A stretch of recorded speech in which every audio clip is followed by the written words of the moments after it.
Vous avez été plus d'une centaine venus communier avec lui sur cette scène devenue mythique.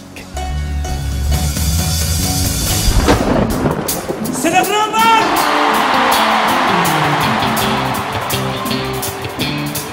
De tous les coins et recoins du monde, le sourire, la bonne humeur, les préparatifs commencèrent. Les tailleurs se mirent à coudre les plus beaux bobos. Lors des bijoutiers reprirent à couler pour le bonheur des belles dames africaines. Vos cris de bonheur et d'exaltation feront monter les décibels. Les solos de guitares électriques se feront plus lancinants. Les danseurs tourbillonnant au rythme infernal des tambours africains. Tandis que la voix atteindra des octaves jamais égalées. Grâce à vous, l'ambiance sera encore extraordinaire. La fête sera grandiose. Bougez, tirez, chantez, dansez. Vous, Youssou N'Dour, le Super Étoile et Bercy, c'est déjà 17 ans de bonheur partagé. Merci.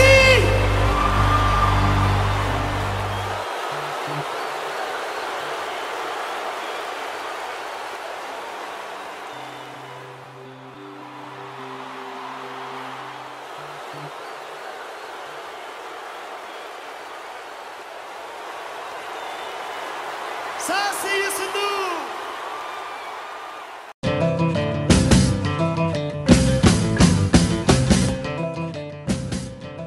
mbokk yi di rafetlu woon bi ak télévision Futurs Médias benn waxtu jot na ak yéen ci xibaaru digg bëccëg bi li ci gën a fës coowal terroriste ya ñu teg loxo ca boor yi Rosso loolee kon jamono ji bokk na ci li ñëpp di waxtaanee ca boor yooyee askan wa nekk ci njàqare la ñu bëgg ñoom ña nekkee ca Ndar ak la ko wër moo di ñu yokk kon takk der yee ca frontière bi dox suñu digg ak Mauritanie danañu fa fekk ji suñu ndaw Seyni Diop ma ñu fa toogal wàllu ko politique ak APR may xaajaloo ca Pikine coordination jigéen ña foofee joxañ baaraam Awa Niang ni moom mooy attaqué seen coordonnateur Abdoul Karim Sall ñooñee nag tontu xam le ni duñu ko seetaan muy dal kon ci kaw seen njiit moom Awa Niang la mu gis moo di jamono ji nekkuñu ci waxtu coow ak i détail booloo nekk ci ginnaaw njiitu réew mi la jàpp ni moo di li ñu war a jëf. Talla Sylla ak ñetti maire yu féetoon ak Idrissa Seck ca Paris loolee ndawi réew mi la ñu ca gis moo di benn complot ngir séddoo suus ca Thiès ndaw ñi nga xamante ni ñoom ñoo fa fare ak APR ñoom it gannaaw tuuma yooyu janoon nañu ak waaye taskatu xibaar yi indi tontu leeral yi ca kanam tuuti diggante 2013 ak léegi juróom-ñaar fukk ak ñett ci l'école yu ñu ubbi ci privé ñëpp di tàggat ci wàllug wér-gu-yaram loolee indi nañu ci dossier ci xibaaru digg bëccëg bi danañu ko waxtaanee gannaaw yenn yoo xamante ni ca yooyee daara tëj nañu ko ndax gis nañu ni dëppoowul ak yoon te nag faaw kuy génn di lijjanti wér-gu-yaram ak askan wi ñu tàggat la tàggat bu wér danañu ci am gan Modou Niang lañu ci dalal mooy chef division formation professionnelle privée ci ministère de la formation monsieur Niang ñi ngi lay nuyu di rafetlu teewaay bi. jërëjëf Ngoné ñi ngi lay fay. mi ngi noonu kon mooy gan gi ci xibaaru digg bëccëg bi ca kanam tuuti danañu amal waxtaan wi ponk yaa ngoog mbokk yi ni tuut ñu yaatal xibaar yi.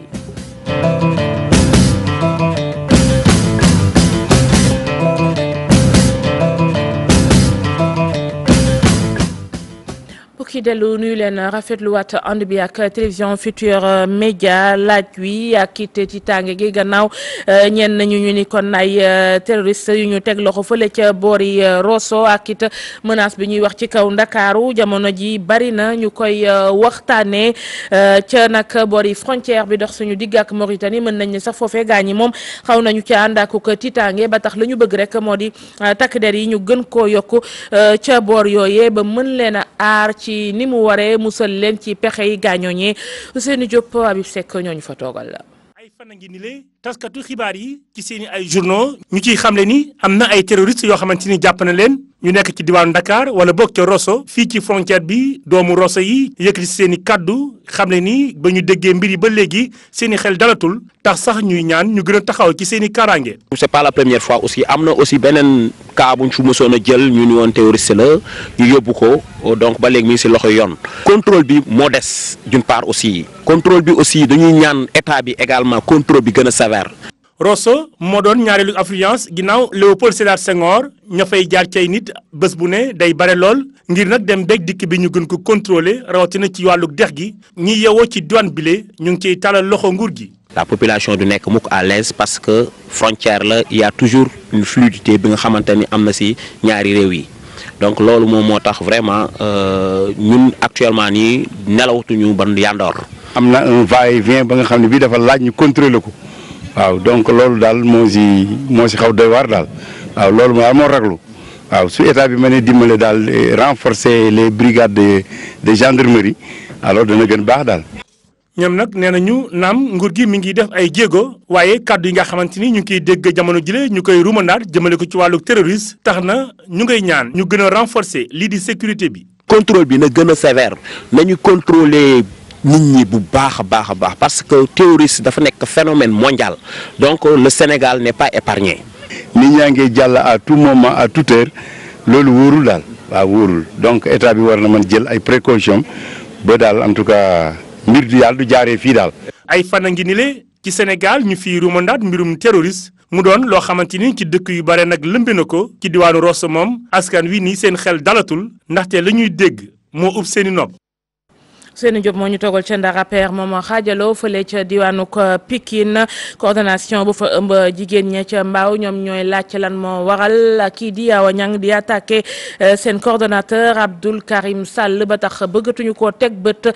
ca Mbaaw d'ailleurs sax xamle na ñu reconnaître duñu ko ni seen njiit Khady Ndiaye moom moo wax ca seen tour ci micro Salif Sow caméra Malick Seck Lado. Awa Niang fee mu toog muy secrétariat exécutif bu fa toogee defe naa lu jëmale Pikine kanam ak luy rafetal Pikine la fa war a wax mais pas toog di jaxase ndax nag fee mu toog mérité wu faa toog fee mu toog xam nañ ne ay lobby ko fa yóbbu actuellement nii fi may wax ak yéen li ne ci boppu Abdou Karim Sall mooy la réélection du président Macky Sall en 2019 ñoom nag li lañ metti waxuñu ko ndax seen clan yooyu lañ ko bëggoon dugal ak seen i lobby yooyu mu bañ carrément ne duma ko def kon nag Awa Niang dama koy xamal ne ko bu fekkee ne dafa am ku ne ci ginnaawam ñu ne ci ginnaawam mbaa ñu ne ci noppam mbaa ñu ne ci wetam di ko dooleel bu yeboo mu freiné ñooñu te reculer te xam ne ça ne passe pas avec nous. Awa Niang am na lu ko doy Awa Niang na génne 10 millions ya Cheikh Kanté mayoon femme département Pikine loolu defe naa mooy wax ji Awa Niang nag à partir d'aujourd'hui ñun femme commune Mbao reconnaître tuñu ko comme présidente départementale freiné naa ko bés ni ki tey ci commune Mbao. Mangook Awa Niang moom ci boppam nag indi na tontu ci assemblée générale bu jigéen ñi Benno Bokk Yaakaar doon amal ca Pikine lii la fa wax.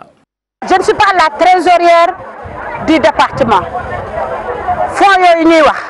suñu ko détourné wala ñu ñàkk ko détourné il faut demander ça aux responsables des femmes yi nga xam ne ñooy gérer les fonds yi nga xam ne ñooy financer chaque mois ay jigéen ci département ñu gis ko kon defe naa ne loolu ay détails la loolu yàq der la du ma si sori li ëpp solo daal man li ma tax a jóg mooy ñu nekk benn ñu juboo parce que bu ñu juboowul président defe naa ne mën na gagné Pikine waaye nag dinañ ci am ay jafe-jafe lépp solo mooy kenn ku ci nekk arme de guerre yi nanga kat te nga wàcce ko te ñu liggéey def l'essentiel parce que li ñu war a xeex tey mooy opposition bi dugg ci département Pikine opposition bi ñëw di seet suñu militant yu frustré opposition yu nekk ci suñu responsable di leen décroché loolu defe naa ne mooy xeexu coalition Benno Bokk Yaakaar loolu mooy xeexu waa APR Khady dafa bokk ci jigéen ñi ma fal kon jàpp naa ne man aw ma problème ak Khady. vraiment Awa Niang je la reconnais comme étant la responsable de Mbao et pour ma nekk ci département bi indiwuma fi sama bopp faluma fi sama bopp ñoom ñoo toog les 16 présidentes fal ma kon nag su amee problème personnel tey am na nuage mais suba dina leer dina nekkat benn kon li may sàmm rek maa ngi gën a réitérer sama engagement liggéey ak Abdou Karim Sall liggéey ak Khady Ndiaye parce que samay sœur ak frère de parti lañu. foo xamante ne moom xeex ba du fa ñàkk ca diwaanu ko Thiès diggante ña fare Talla Sylla ak Talla Sylla lëngoog moom ak ñaan ak Idrissa Seck gaaw yi président réew mi ñoom joxañ nañu leen baaraam ni dañoo dem amalam ndaje ca Paris di wut nag ay pexe ak yoon complot foofee ngir ñëw séddoo suuf sa nekkee fële ca diwaanu ko Thiès ñu joxoñ ci sax baaraam chef centre service fiscaux moom Pascal Nione di responsable APR foofee ca diwaanu ko Thiès ndaw yi parti président it tontu nañ ci janoo ak waaye taskatu xibaar yi la tirsay Charante Diop. maire Thiès di Talla Sylla ak yeneen ñetti maire yi di Pape Diop nekk maire Thiès Est Lamine Diallo Thiès Nord ak Aline Sow Thiès Ouest ñoom ñi woon fële ci tugal ci diwaanu France doon fa amal ab ndaje ñi nga xamante ne ay responsable ndaw lañu bokk ci réew mi ñoom génn nañu fippu gis ne ñoom de d'accord ñi nga xamante ni ñoom ñooy seeni maire defuñu dara France lu dul daje waxtaan am ab deal boo xamante ni ñu ngi koy waajal ngir ay suuf yoo xam ne dañ ko war a séddoo fii ci diwaanu Thiès. juboo dil la du juboo pour juboo tey mënuñu juboo sans président Idrissa ak Talla suñu sañoon nag jàmm am ci Thiès ñu liggéey intérêt Thiès. parce que foncier bi dafa juróom coow lu rëy Lamine Diallo ni poñe moom moo ko moom parce que évité na ko daf koy séddale Talla ni ko doo ko moom maa ko moom ñu ciy am coow ba ciy bind ñii di portable ñii di bind ay ministères Idrissa fii la leen dajale woon. mbirum suuf soosee joxoon nañ ci baaraam ak tuuma chef centre service fiscaux di Babacar Pascal Ndione ndaw yi APR yi waa COJER yi ñoom it génn amal seen jàkkaarloo taskatu xibaar yi. Idrissa Seck 2000 bi muy ñëw Thiès benn kër la fi am Sofraco tey jii fii ñu wax cyber campus Gué à coup de milliards la ko jëndee. terrain bu ñu gis ci biir dëkk bi en plein centre ville wala muy terrain bu vide Idrissa Seck ko moom alal jooju nag ci wàllu suuf patrimoine foncier boobu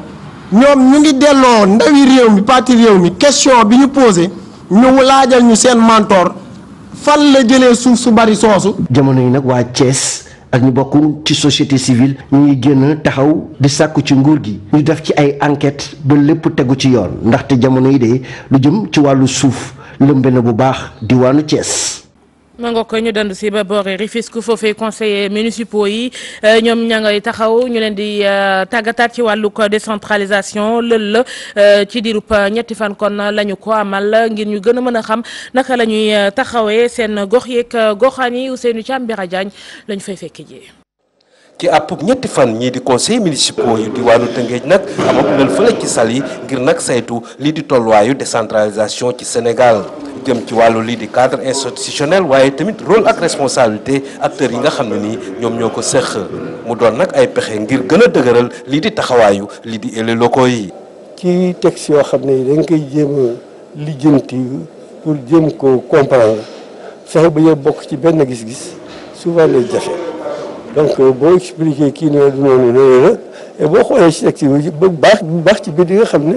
kii ko bind moo ko def exprès donc bu fekkee ne góorgóorlu ba jël ses responsabilités toog waxtaan ak ñi ko séqal doo avancer d'un pas parce que pas boo yëkkati ñëwee du noonu nii la te bu boobaa en fin de compte da ngay tardé.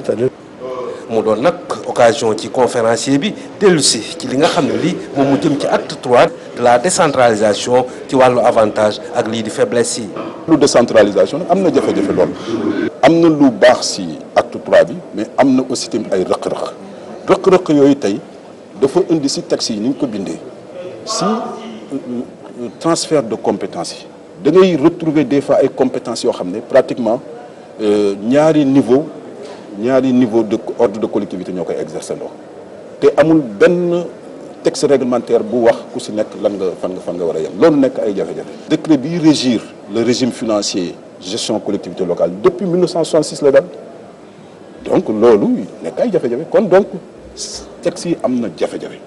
ci àpp ñett fan yooyu conseillers municipaux dellu si tamit ci ni ñuy taxawale ak yore lii di budget lii di ville bu diwaanu Tëngéej rawatina nag fexe yi nga xam ne ni moom la ñuy naal ngir mobiliser ay ressources financières jëm ci wàllu yore ni lii di ville bi. dem ba ca bët Salimuk réew mi ak mbayum ceeb mi foofee am na ci yenn ci béykat yu mu doon indi lay jafe-jafe ndax daaw ñu am rendement yu am solo ñu indi ci nag ay coppite ba tax na gox yu demee ni biiru foofee mën nañoo wax ne atum ren sax am nañu surproduction waaye tey jafe-jafe ngir nu ñu mën a lijjantee loole lépp moom wàgg ci saaku yi diggante kon wàllu ko transformation ba ci tracteur loole lépp yittewoo nañu ku leen ca jàppale Bakary Konté Sala Samb ak taw bi nu muy manqué ci gox yu bëri nekk fii ci Sénégal béykat yi nekk ci commune bu Bonna ci département bu Bounkiling daal di adopté stratégie bu bees boo xamante ne Nerika 4 la ñuy utiliser ci plateau yi. ngeen jox ñu matériel boo xam ne bu taw bi commencé rek ñu commencé di liggéey muy machine muy lu ñuy dëbbee ceeb muy lu ñuy xam nga kii bu ñu ko kii loxo kenn du ko mën a dóor nii ba jeexal ñu jox machine boo xam ne day kii rek day sànni lu bon li ak lu baax yi mu dugg ci biir saako bi. village bu Biiru nekk ci Bonna daal di def surproduction béykat yi di ne dañu bëgg ay matériel de transformation wante tam ñi daal di aménager vallée yi. dëkk bi di am ceeb mais ceeb bi pour ñu transformer ko di am jafe-jafe moo tax fu nga dëkk bi am vraiment machine boo xam ne day wol ceeb bi bu ñu ko amoon mu baax bu ñu amoon si moto culture bi yeneen machines yoo xam ne mën nañu béy ci vallée bi dina baax trop. loolu nekk na yoo xam ne population dañ ko bëgg trop moo tax ñu wax ko coordonnateur. léegi dig boobu am ne kii vallée bi am na boo xam ne dig dañ ko defoon yàggoon na mais mu ngi yàqu bu ñu amoon ay programme ay projet yoo xam ne mën nañu ñëw ñu jàppale dëkk bi pour ñu mën a defaraat encore dig bi pour que ndox bi mën a taxaw parce que problème bi yëpp mooy ndox bi buy jógee si kaw day dem yëpp ci géej bi. techniciens yi kontaan lool ci résultat yi di ne dinañ accompagner béykat yooyu nekk ci département bu Bounkiling. variété bi ñu leen indi ren fii variété Nerika 4 la variété la boo xamante ni cycle am dafa court maanaam dafa gaaw parce que loo yéex a semé ak lu ndox mi wàññeeku man yàlla mën na def nga récolter donc li ñuy vulgariser mooy léegi nit ñi foog ñu jublu ci variété yu gàtt yi déwén dinañ def de telle sorte que variété plateau yi nga xam ne seen cycle dafa court bu ñu leen di defal seen expression de besoin ñu insister ci bu baax ba nga xam ne li ëpp ci semence yi ñu état bi di jox ci variété yooyu lay nekk. béykat yi nekk fii ci Biiru di ne ñoom nag fu mu nekk nii dinañ yokkaat production bi ci saison bi di ñëw bu fekkee nguur gi taxaw na daal leen jàppale. jóge ci mbay mi dal ci wàllug formation ak école yi nga xamante ni fi la ñuy tàggatee ñi yëngu ci wàllug wérgu yaram yooyee l'école privée diggante 2013 ak léegi taxawal nañ ci lu toll ci juróom-ñaar fukk ak juróom-ñeent nag tëj nañu leen ci kàddu yu tukkee ci directeur de la formation professionnelle ndax dëppoowuñu ak charte yi nga xamante ni moo di Saliou Faye Daf syndicaliste moom la mu gis moom moomee kon jiite syndicat autonome de la santé moo di fu ñuy tàggatee ñu yëngu ci secteur bi faaw ñu génn ak xam-xam kon yenn yi duñu ca mën a d'accord mu di gëstu Mame Biram Diouf Thierno Laurent Mendy Youssou Baro. limu école privée de formation en santé yi ñuy gis ci dëkk bi di yokku du bett nag ñenn ñi ndax jàpp que ni ñi paju lu am solo la waaye mu doon secteur goo xam ne ni war nañ ko xoolaat lépp lu ci dëng jubbanti ko. am na ñoo xam ne dañu nekk ci hôpital yi dafa liggéey te jaaruñ ci njàng mi. ñaare lu ci bëri dañuy def loo xam ne xam nga loo jàngul moom lu ca am rek ci lu warul ñaare dañ leen la ko jiiñ ñoom am na ñoo xam ne dañuy indi seeni nit ne leen ngeen daw jàngaat ci école yi am diplôme pour ñëw mun a faj bu baax ni ñu ko waxee état bi moom mu ngi def li mu mën waaye ñun tam privé yi dañuy def waaye itam dañuy teg ci yoon. xeex bi ay kuréel yàgg di amal nag bokk na ci syndicat yi. am luñ ci jot a am. xale yi léegi dañuy am bac ba pare am licence am master xam nga déjà rek kooku beneen affaire la léegi nag kooku tamit day tax boo ko bëggee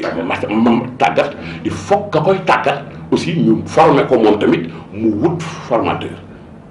formateur yooyu wut yeneen i xam-xam pour mën a dékku xale yooyu. ci diggante atum 2013 ak 2017 ci juróom-ñaar fukk ak ñett école de formation juróom-ñeent yi jot nañ leen tëj tax kat dañoo sàmmantewul ak cahier de charge bi. juróom-ñaar fukk ak ñett yi juróom-ñeent yi doxatul maanaam dañ leen tere naan mënu leen parce que respectu leen cahier bi. loolu kañ la ci def atum 2013 loolu depuis 2013 ba léegi lañ koy doxal. voilà donc boo ko xoolee ci Sénégal aussi il faut ñu wax ko fekk nañ fay école privée yoo xam ne ci wàllum santé la ñu liggéey mais école yu baax lañu. fajkat nag buñ koy wax mooy ki nga xam ne dafa jàng ci école jàng na am diplôme njàng ma ñu teg ko ci yoon kon faj ba day tegu ci yoon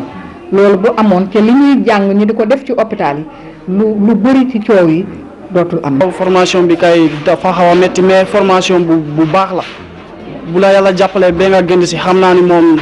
di nga mën a def liggéey bi comme ni mu mën a demee si hôpitaux yi. lëkkale bi am ci diggante formation bi nag ba ngay am sa xëy. dafa laaj kon ñu tàggat la bu baax bokk na ci saa su nekk ca biir l'école bi ñu amal ay exercice ak stage ci bërëbu paju yi.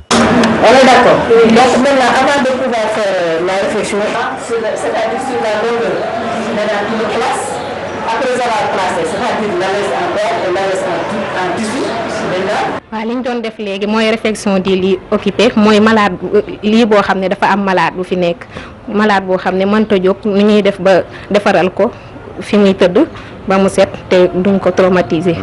dañuy jàngal nu ñu xamante ne ni accueil bi ak vraiment malade bi bu ñëwee nu ñuy def ba dimbali ko ba mu wàññil ko coonoom. mboolem acteurs yi nag war a booloo tiir sax sàmmante ak la nga xam ni kon tey moom la ñu taxawal ci àdduna si bokk na ci la OMS di santaane jëm ci mbirum paju ministère de la formation professionnelle mi joxe nag autorisation yi ne dina def lépp ngir ñu respecter normes yi. journaliste bi yow tey boo amoon sa pas-pas am sa infrastructure am say équipement wut ay nit ñu xarañ ci santé def sa dossier ñëw jébal ko administration dinañ la autoriser nga ubbi sa école mu fonctionne du professionnel de santé bi rek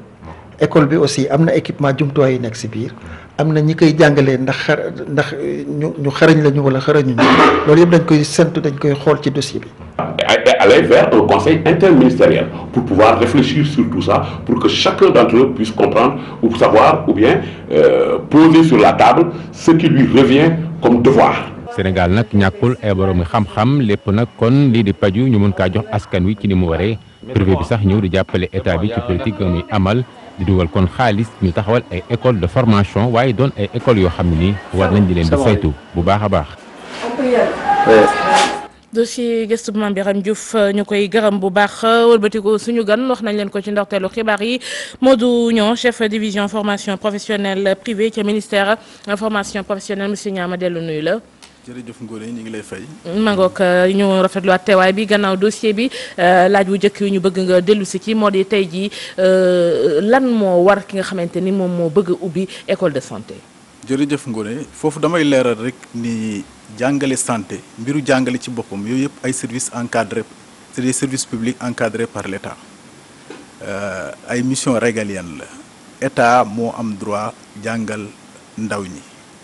waaye ku nekk xam na ni yéen bi dafa diis état day liggéey ci ay orientation yu kawe comme la diversification de l'offre de formation fexe ba fi ñu toll nii li xale yi war a jàng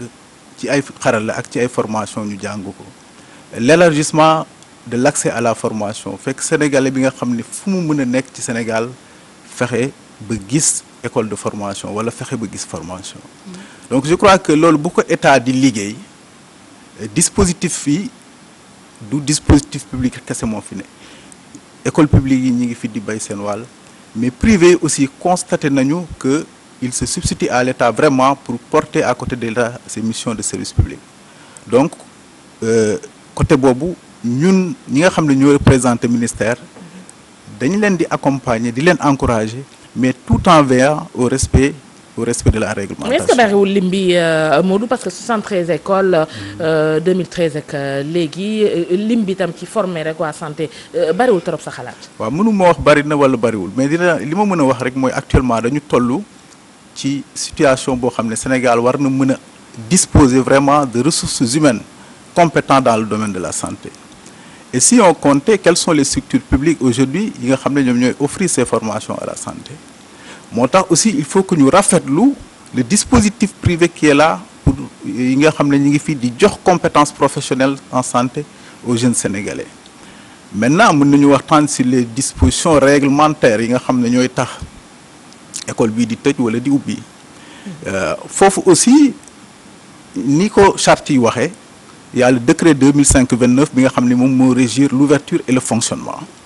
décret boobu moom moo nekk en vigueur. mais en gros ci juróom-ñeent yi ñu ne tëj nañ ko période boobu 2013 ak léegi. ban problème moo gën a dellu si ba tax ñu rocci seen i caabi. waaw parce que même bu fekkee dañ la autoriser nga dem ba autorité seetlu ni am na ay défaillances.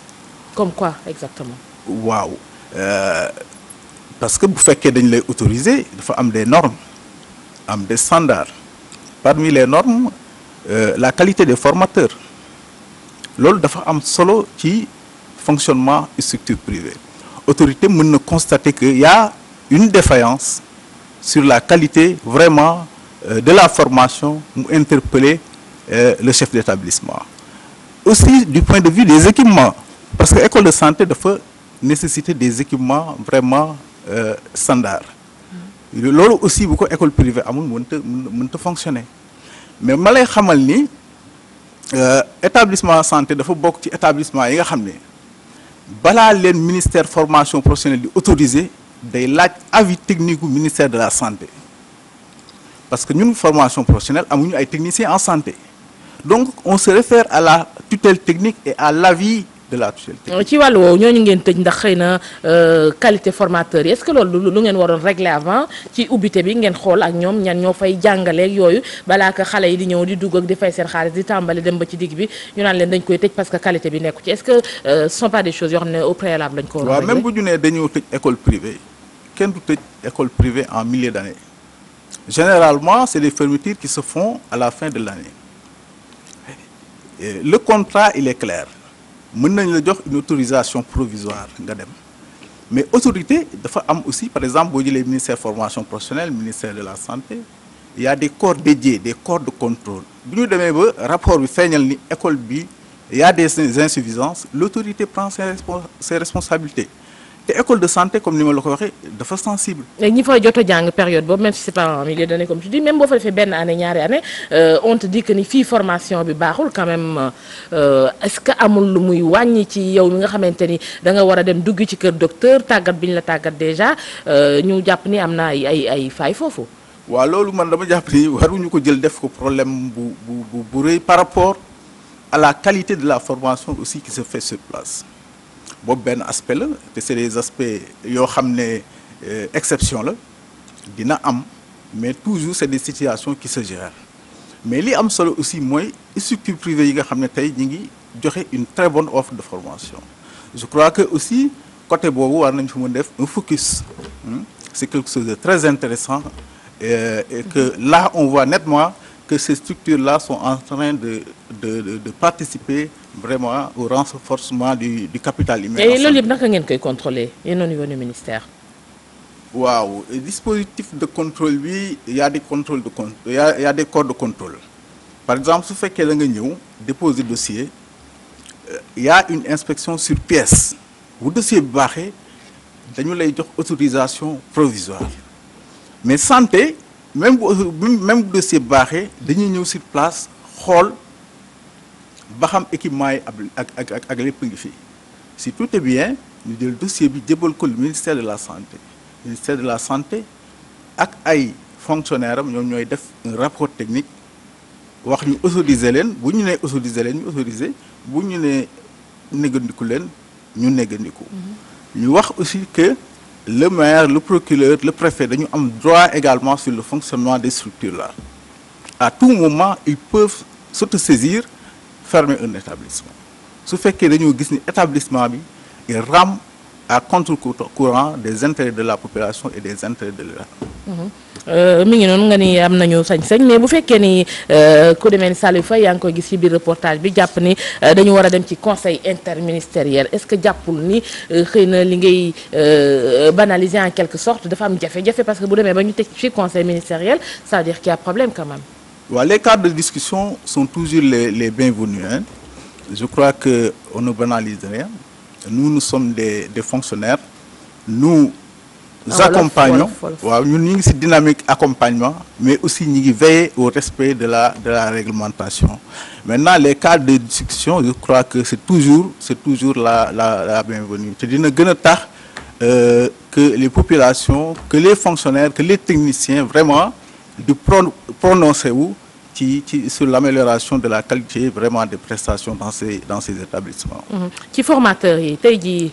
ak ni santé di doxee di avancer sa xalaat concrètement nag ñan nga yaakaar ni xëy na ñoo fa war a dem parce que xëy na ay école privée lañu bu ñu recruter yenn formateurs itam en retour dina cher ci ñoom en termes de fay beeg yooyu ban niveau carrément moo war a dem pour ñëw jàngal tey jii ñi nga xamante ne ñoom ñooy dugg ci école yooyu. waaw formation professionnelle dafa am réalité. Et de plus en plus, on tend vers l'approche par les compétences. te approche par compétence day bëgg ki nga xam ne moo mën métier bi di ko jàngale. parce que boo duggee ci formation professionnelle da ngay gis yeneen réalité maanaam indi docteurs yi ci seen bopp. indi docteurs yi indi professionnels yi indi ñi nekk ci hôpitaux yi nga xam ne ñoom vraiment c'est des gens qui comprennent et qui maîtrisent vraiment la compétence professionnelle. buñ ko waroon régler conseil interministériel bi xëy na ne ngeen d'accord nañ fépp fu ñu mën a waxtaanee moo leen gënal mais au-delà tey jii très rapidement lan nga jàpp ne buñ ko dugaloon ci secteur santé bi en termes de formation quand même dinañ ci gis une nette amélioration. waaw tey il faut que ñu wax ko ñu ngi préparer un nouveau décret sur la formation d'une manière générale.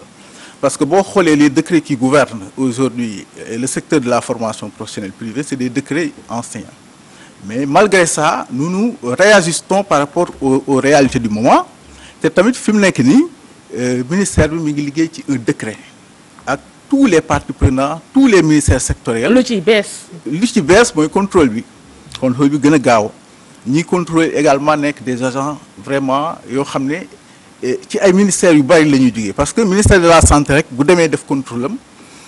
mën na soxla ministère de la formation professionnelle wala beneen ministère ci wetam pour mu leeral ko yenn détails. mu am benn corps de contrôle. mu am benn corps de contrôle vraiment boo xam ne ñëpp lay ëmb ministère yëpp lay ëmb ñu defandoo di nasandoo di noccendoo di dóorandoo je crois que loolu aussi c'est des perspectives quand même yu ñu mën a saluer vraiment. gërëm na bu baax Modou Niang chef division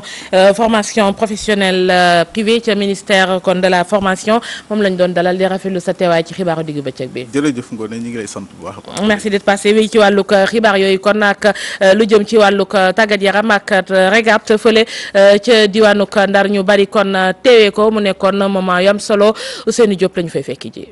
mooy yoon bu njëkk ñuy amal régate motorisée ci diwaanu Ndar Géej mbir yi xumboon lool Ndar Géej ñu wane fi itam lii di culture am.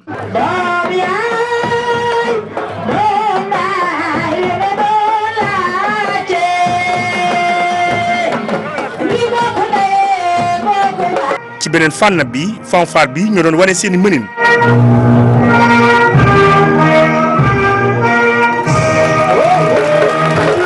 rawante yi amoon na solo lool wane itam mën-mën bi nga xamante ni nappkat yi am nañ ko te nañuy suuxalee gaal yi ak nañuy joowee.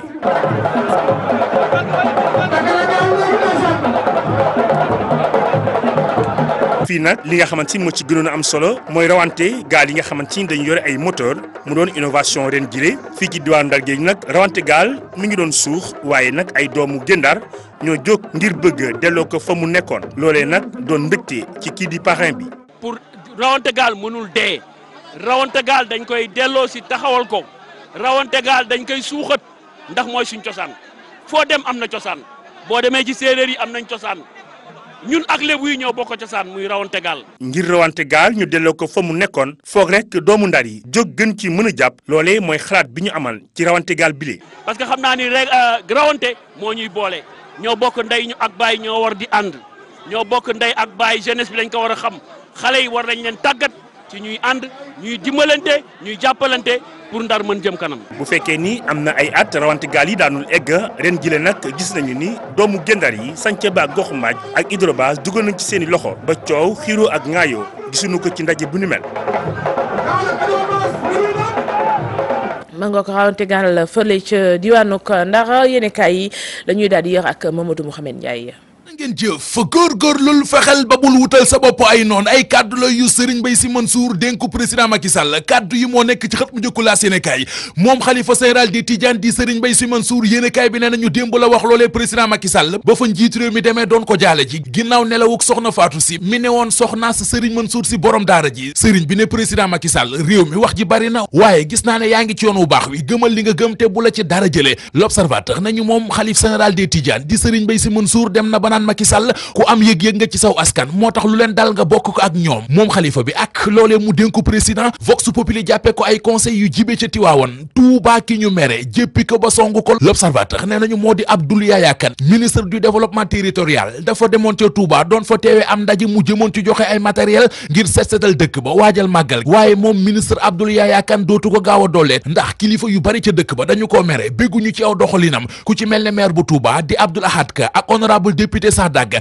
député Abdoulahat Seck Sadaga moom bañ na ko ba bi ko ministre bi joxee loxo joxu ko loxo dafa téye loxom ndax mere gum ko mere ñu ne déet na waaye mu gedd ndaje ma li ñu mere ministre Abdoul Yaya Kane nee nañu ministre bi da leen a joxul seen cër Khalifa Sall ak gaayam cër bi ñu amoon ci biir parti socialiste léegi tey ñu ñàkk ko Soleil national nañu keroog assemblée générale bu ñu doon amal ca maison du parti ci teewaayu njiital parti bi Ousmane Tanor Dieng secrétaire généraux yu coordination parti socialiste yëpp ànd nañu ci dogal bi nga xam ne secrétariat exécutif national bu parti bi jëloon na ko te mu jëmoon ci ñu dàqee ci parti bi ñoom Khalifa Sall Sud Quotidien nañu Tanor am na léegi feu vert Walfadjri nañu moo taxit ma ngay doxal ay pexem na mu ko nësëree woon ak na mu ko naale woon teg direct info xëy teg ci xët bu njëkk ñett ci ñi ñu dàqee ci biir parti socialiste mu di Khalifa Sall Barthélémy Dias ak Bamba Fall yéenekaay bi nañu muy ñoom di seeni àndandoo secrétaire généraux yu coordination yi joxoon nañu ndigalul ñu sànk leen l'observateur moom it xëy xibaar bi bu nuppi jox kàddu gi Mamoudou Wane bu parti socialiste mu ne ñu fa Khalifa Sall ak ñi mu àndal ginnaaw amuñu ngoruk demal seen bopp moo tax ñu bëmax leen chef de cabinet bu Khalifa Sall di Aminata Diallo ni ñu ci biir l'observateur soxor ak bon mënuta weesu di dàq koo xam ne ma nga ca kaso ba mi ngi ci ay jafe-jafe moom soxna si journal bi nañu yooyu la kàddu mu ngi ko yëkkatee ci diwaanu Thiès président Macky Sall bu demul ca Thiès lijjanti partem bi dana ci am lu ko naqari ubbi leen la Sénégal yi kuréel gi ñu naan le printemps républicain ñoo doon conférence de presse keroog ngir yàbbi ci kanamu journaliste yi li leen naqari ci doxinu parti bi ca Thiès nee nañu ñu fa président Macky Sall teg dénk leen parti bi ñu war koo doxal muy Abdoul Mbow di ministre Augustin Tine dara defuñu ko fa bu dee ñoom ak ñoom rek parti bi dana dee ci la ko xorom gars yi ne boo APR toroxulee ca Thiès ba léegi nañu ko gërëmee Pape Siré Dia njiital poste Siré Dia mi ne woon tête de liste ci wote législatif yi ca Kees ne moom li muy def ci parti bi ci diwaanu Kees kenn defu ko fa moo fay liggéey mooy taxawu ndaw ñi mooy jàppale askan wi mooy dundal parti bi journal l'évidence nañu waa Thiès ñoo nga yëgloo nee nañu ci responsable APR ya ca Thiès maintenant Siré Dia moo fay rassuré ñaar ña ca des mu di Abdou Mbow ak docteur Augustin Tine ay fainéant lañu te Macky Sall waruta sàggane Kees ne am na fa ñaar nit yu taxaw ne ci wote présidentielle 2019 yi ay candidat lañ cay doon mu di Idrissa Seck di Thierno Alassane Sall enquête yéen a kaay mel na ku naan ñu président Macky Sall du loolee rek la war a lijjanti ni jigéen ñi Benno Bokk Yaakaar yi ci diwaanu Pikine nit ci féewal ak fantasiro gu mat sëkk la ñu nekk jamono ji dañoo mel ne sawar ak caas mel ne xaj ak muus jubootuñu fukki million moo leen boole ndax nee nañu député bii di Awa Niang moo détourné ngembal sàkkal pexe fukki million yi leen Cheikh Kanté mayoon Khady Ndiaye ak ñi mu àndal ne kii di honorable député Awa Niang champion la ci wàllu détourné enquête dina kaay nañu li leen Awa Niang tontu moo di amul seen jot amul jotug dàgga santé vox populi nañu jigéeni mbaaw yi lañu ñoo doon assemblée générale démb waaye amul lu ñu yàkkul Awa Niang ci seen assemblée générale ba lu ñu ko waxu rek dañu ko fàtte xas nañu ko ba mu ràpp li ko jigéen ñoo ñee mere journal bi nañu mooy li mu fi doon jéem a attaqué Abdou Karim Sall njiital ARTP le témoin ñu nañu Abdou Karim Sall kenn du ko laal Awa Niang mi ko doon jéem a cokkas wex na ko xat dégg na musibam ki taxaw ci njariñu président Macky Sall l'observateur ne nañu moo di Mohamed Ndiaye Rahma taxaw na temm ci lu falaat président Macky Sall 2019 tournée ba mu waxoon ngir yaatal yëf yi ma nga ca 72 villages ya ca Njeejeng ca Kaolack fa la ne woon ci week-end bi siiwal liggéeyu président Macky Sall ñaax askan wi ngir ñu bindu ju ci liste électorale yi moo gënoon a fës ca tournée ba réew mi quotidien moom it xëy dëggal xibaar bi Rahma ma ngay wangal mbooloo ba noppi diggee falaat président Macky Sall ci premier tour élection présidentielle yi 2019 yi des ca Saloum ba léegi ak libération mi ñu xëyee élection président regroupement gare routière bu Kaolack loolee démb la woon Pape Babacar Ndour ma ko jiite woon moom la gaañ a falaat ngir mandat juróomi at libé nañu na mu duma gaañ a mu doon xëccool sax a ñaaw ni 1634 voix la am ki topp ci moom am ñaar fukki voix ak benn ka ca des fukki voix ki ci topp ñeenti voix Pape Babacar Ndour dafa football gaañi ñu dali ci àll ba footballkat bii di Ibou Touré am na léegi ku mu yóbbu Dubaï jox ko yoot mu di ca promenade Ibrahima Touré takkaat na jabar l'observateur nañu mannequin ba woon di Adja Diallo moom la footballeur bii di Ibrahima Touré takk démb la ñu takk sëy bi waaye ñoom ñaar mu di Adja Diallo di Ibou Touré yàgg nañu bëggante juróom-ñetti at a ngi ñuy bëggante léegi ko mel ne ku naan ñu Ibou Touré takk na Adja Diallo waaye dootu ko dolleeti bil journal bi Ibou Touré gendarmerie la jëm jabaram ju njëkk ja moo ko porté plainte ca gendarmerie bu Foire ndax nee nañu Ibou Touré ab sëyam tasagul instance de divorce la nekk boole ceekit jabar ja nee na ca plainte ba Ibrahima Touré da ko doon dóor ñoom ñaar communauté de biens la ñu signé woon moo waral ñu waroon a séddoo juróom-benni oto war a séddoo ñetti kër war a séddoo benn terrain ci oto yi ñu waroon a séddoo daf ca am benn oto mu di benn Mercedes boo xam ne Ibou Touré da koo may Adja Diallo te mook jabaram ju njëkk ja ñoo ko bokkoon yéenekaay bi nañu maître Aladji Diouf mi nga xam ne mooy avocat ex femme Ibou Touré bi mu yëgee ne ñoo ngi may Ibou Touré ak Adja Diallo te Ibou Touré ab sëyam tasagul maître El Hadji Diouf ab huissier de justice la yabal fa ñuy takkee sëy ba. Mamadou Mouhamed Ndiaye ñu koy jaajëfal bu baax yéen ñu doon teewlu xibaaru digg bëccëg bi ñu ngi leen di gërëm incha allah 19h30 20h rédaction bi dana dellu si ci yeneen i xibaar ñaanal leen ngeen yendu jàmm ak programme télévision Futurs Médias jërë ngeen jëf.